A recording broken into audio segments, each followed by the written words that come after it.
Hello all అందరూ ఎలా ఉన్నారు? నేను మీ పుష్ప. ఈ రోజు వీడియోలో రెసిపీ వచ్చేసి టేస్టీగా పెళ్లిళ్ళ స్టైల్లో బంగాళదుంప బఠానీ కర్రీ ఎలా చేసుకొని వీడియోలో చూపించేస్తాను. Must try. టేస్ట్ అయితే అదిరిపోతుంది. దీనికోసం ముందుగా స్టవ్ వెలిగించి ప్యాన్ పెట్టి కొద్దిగా ఆయిల్ వేసి ఆయిల్ హీట్ అయిన తర్వాత 3 మీడియం సైజు ఉల్లిపాయలు సన్నగా కట్ చేసి వేసుకోవాలి. ఇందులోనే పచ్చిమిరపకాయ ముక్కలు కరివేపాకు కూడా వేసుకొని 2 నిమిషాలు మగ్గిన తర్వాత 1 టీ స్పూన్ అల్లం వెల్లుల్లి పేస్ట్ వేసి పచ్చివాసన పోయేంత వరకు వేగిన తర్వాత ముందుగా నానబెట్టి ప్రెషర్ కుక్కర్లో పెట్టి ఒక 5-6 విజిల్స్ వచ్చి ఉడకబెట్టుకున్న బఠానీ కూడా వేసి మరో 2 నిమిషాలు వేగిన తర్వాత ముందుగా తొక్క తీసి కట్ చేసి పెట్టుకున్న బంగాళదుంప ముక్కలను కూడా వేసుకోవాలి. బంగాళదుంప ముక్కలు ఈ సైజులో ఉండాలి.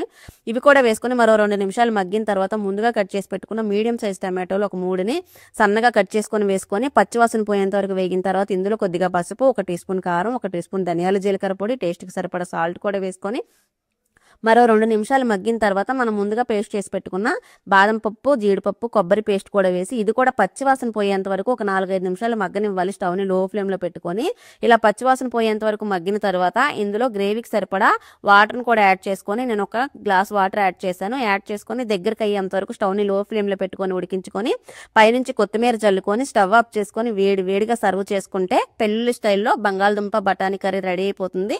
Must try. టేస్ట్ అయితే నెక్స్ట్ లెవెల్లో ఉంటుంది. మీరు కూడా కంపల్సరీ ట్రై చేసి మీకు ఎలా కుదిరిందో కమెంట్ సెక్షన్లో కమెంట్ చేయడం మర్చిపోద్దు. మరో రెసిపీతో మరో వీడియోలో మళ్ళీ కలుద్దాం. అంతవరకు బాయ్.